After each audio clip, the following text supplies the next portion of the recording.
नमस्ते, मैं प्रोफेसर राम शर्मा। आज ओल्ड एज में क्या क्या समस्याएं हो सकती हैं उस पे मैं चर्चा करूंगा।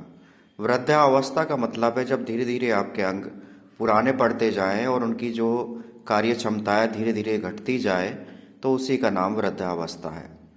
वृद्धावस्था में आप समझिए कई तरह की समस्याएं आती हैं। इसमें स्लीपिंग डिसऑर्डर होता है, एंग्जाइटी होती है, गुस्सा बहुत ज़्यादा आता है, मन बच्चों जैसा हो जाता है, चंचल, और व्यक्ति अपने विषय में ज़्यादा चिंतित रहता है कि वो ओल्ड एज की तरफ जा रहा है तो कहीं मृत्यु की तरफ तो नहीं जा रहा है। तो सबसे पहले हमें क्या करना है, वृद्ध व्यक्तियों को समय देना है, उनके साथ बैठना है, उनसे पूछना है कि क्या समस्या है। अगर नींद उन्हें कम आ रही है तो होम्योपैथी में एक बहुत ही बेहतरीन दवाई है, अमृत दवाई है, रैकवैग R14। सोते समय 5 बूंद जीभ पे डाल लीजिए, बहुत ही अच्छी संतुलित नींद आएगी। एक अल्फा TS है जो आपके स्ट्रेस और एंजाइटी को कम करती है, होम्योपैथी की। साथ में आपको क्या करना है, वृद्धावस्था में अपने सभी अंगों का ध्यान रखना है। थोड़ा एक्सरसाइज करना है, सुबह उठ के मेडिटेशन, प्रेयर करना है।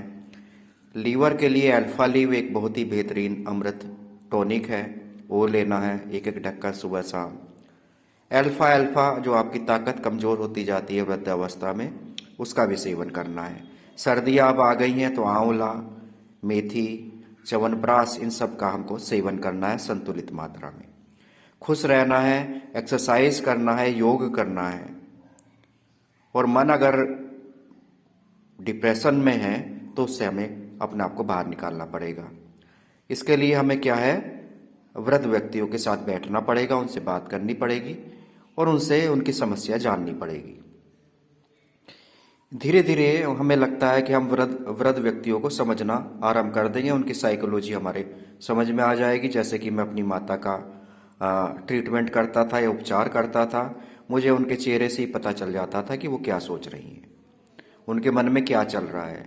ये साइकोलॉजिकल स्टडी बहुत ज़रूरी है वृद्ध व्यक्तियों का, क्योंकि ये वो अवस्था होती है जिसमें उनके जवानी की चीज़ें, उनके पूरे जीवन वो क्या क्या किए हैं वो सब चलता रहता है, रील की बात ही।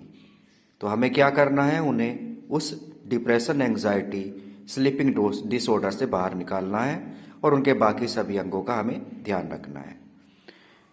यही होलिस्टिक हीलिंग भी कहलाता है कि हमें उनका जो है सभी अंगों का ध्यान रखते हुए उन्हें खुश रखना है। यही हमारा प्रयास होना चाहिए। मेरे आगे के वीडियोज इस वृद्धावस्था में क्या क्या समस्याएं होंगी उस पर मेरा केंद्रित रहेगा। जो कोई भी चाहे तो मेरे से संपर्क कर सकता है, अपना प्रश्न पूछ सकता है, क्योंकि हम मानते हैं कि माँ बाप के चरणों में ही जन्नत है या स्वर्ग है। गंगा भी जिनके चरणों में बहती है, यमुना भी जिसके चरणों में बहती है, जो प्रेम दया का सागर है उसको ही तो ये दुनिया माँ कहती है। माँ जैसी कोई चीज़ नहीं है इस दुनिया में। मैंने भी 11 वर्ष अपनी माँ की सेवा की और पूरे तन मन धन से की, प्रार्थना करके की, होम्योपैथी और आयुर्वेद के विषय में जाना।